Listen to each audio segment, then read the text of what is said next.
que les cafards ont envahi la table des humains, pleine des reliefs du réveillon, nos pauvres amis essaient de se détacher de leurs liens. Au bout de quelques heures qui leur semblent des siècles, ils y parviennent enfin. Mais déjà, les cafards sont de retour de leur gueuleton.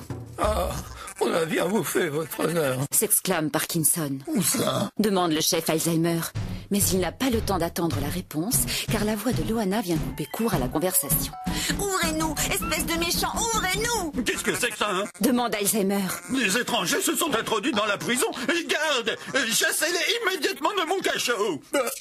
S'interroge Creutzfeldt et Jacob. Pas d'objection! C'est qui le chef ici? S'énerve Alzheimer. C'est vous? Répondent les deux cancrelats, penauds. Ah bon, hein? Vous êtes sûr? Demande Alzheimer. Bon, je vais me coucher dans la chambre royale. Dit-il en se retirant dans ses appartements. C'est bon, vous êtes relâchés. Annonce Creutzfeldt et Jacob à nos deux amis. Mais n'y revenez plus. Toi-même Lance crânement Paul. Sur ce, nos trois amis quittent ces lieux nauséabonds sans demander leur reste.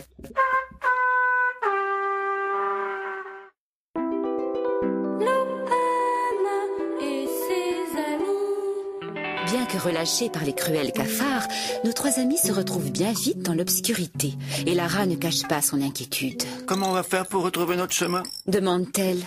Avec ça! Répond Loana en brandissant fièrement son biberon. Et soudain, devant les yeux émerveillés de ses deux amis, Loana appuie sur un bouton. Clic! Voilà le biberon transformé en torche. Putain de bordel de merde. Se lâche Paul. Toi alors t'es une sacrée nana. Remercie plutôt mon biberon magique. Et maintenant, en route! Aussitôt dit, aussitôt fait. En un tournement, nos trois amis se retrouvent dans la cuisine des humains.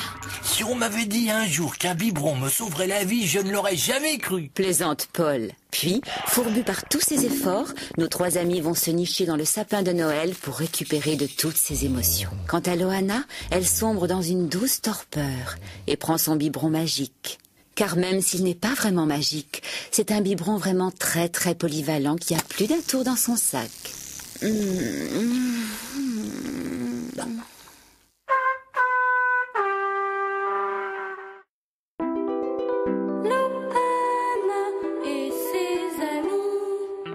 Bien cachés dans les frondaisons illuminées du sapin de Noël, nos trois amis qui récupèrent de 2 jours et 3 nuits sans sommeil ne se doutent pas du tout qu'on s'active beaucoup autour d'eux. Imperceptiblement, les décorations disparaissent et au bout de seulement quelques minutes, le sapin se retrouve nu. Puis soudain, c'est un véritable séisme qui secoue le gîte de nos trois amis. Loana est la première à se réveiller et à comprendre la situation. Les humains se préparent à jeter le sapin dehors. En un éclair, elle s'envole. Lara, elle aussi, a compris. Grâce à ses puissantes cuisses gainées de soie, elle saute de branche en branche et parvient à s'extirper du piège mobile. Mais le pauvre Paul, lui, que peut-il faire? Il n'a ni aile, ni cuisse gainée de soie. Alors il tente de se raccrocher aux épines pour ne pas tomber sur le sol. Mais privé de sève, celle-ci ne tarde pas à céder sous le poids du pauvre pouls qui tombe et voit sa vie défiler devant ses yeux. Eh ben, mon salaud, tu t'es pas privé. Pensent Loana et Lara qui assistent à la scène.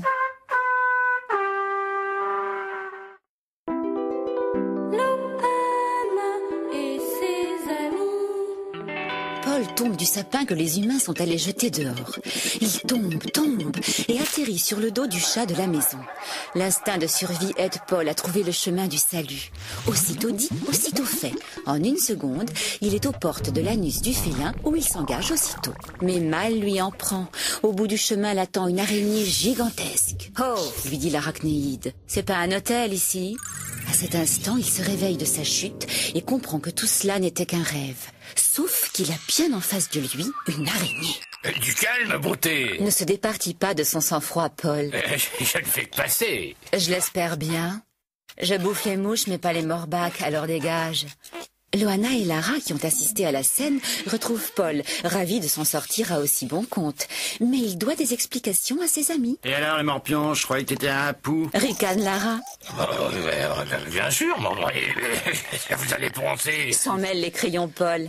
Pas de salade, Insiste Loana. on a vu défiler ta vie pendant que tu tombais du sapin. Il n'y avait que du sexe.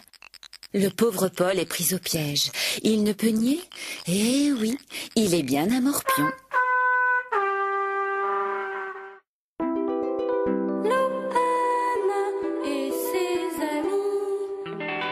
L'ambiance est chaude chez nos amis.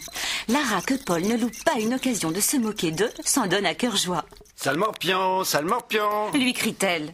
Paul est anéanti. Pendant des mois, il a fait croire à ses deux amies qu'il était un pou, et elles viennent d'apprendre qu'il était un de ces horribles pucillidés qui habitent les cloaques des humains. Pour Paul, c'en est trop. Il se sauve honteux, les yeux remplis de larmes. En un clin d'œil, il a rejoint la chambre des humains. Là, il grimpe sur le lit et se met à la recherche de l'objet de sa perte. Aussitôt dit, aussitôt fait, il tombe sur un poil pubien de belle facture qui fera l'affaire. Avec une souplesse insoupçonnée, il se glisse sous le sommier et parvient à faire un nœud coulant à travers lequel il glisse la tête. Lorsque Loana et Lara arrivent sur les lieux, il est trop tard. Paul est pendu à un poil de cul.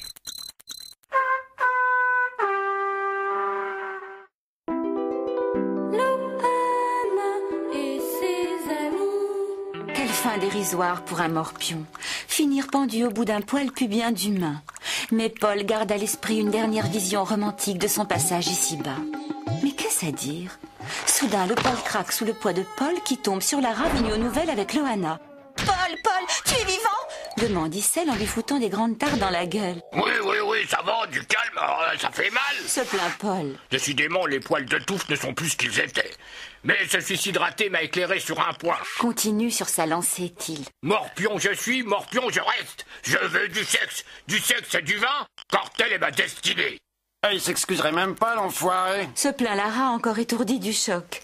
Mais déjà Paul a rejoint la jolie araignée qu'il a rencontrée tantôt pour lui proposer la botte. D'accord, dit la belle, mais ce sera 3 mouches. Merde, Paul ne voyait pas ça comme ça.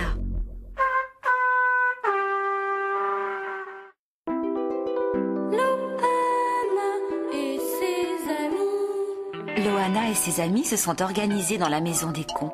Ce soir-là, comme d'habitude, ils s'offrent un repos bien mérité sur le haut du buffet de la cuisine. Le petit rayon de lune qui les éclaire leur évite la promiscuité des cafards que la moindre lumière effraie. Soudain, l'on entend des cris et des rires. Ah, ça vient de l'évier, déclare Lara qui a l'ouïe aiguisée. Le spectacle qui s'offre à leurs yeux est pour le moins surprenant. Les cafards s'offrent un bain de minuit dans l'eau de vaisselle sale. Berk, fait Loana. Mais Paul, lui, ne l'entend pas de cette oreille, d'autant qu'il a remarqué 2 jolies blattes. Il saute aussitôt dans un verre de vin qui flotte dans le jus de vaisselle, puis, enivré, enhardi, il batifole près des 2 jeunes filles qui ne sont pas insensibles à son charme.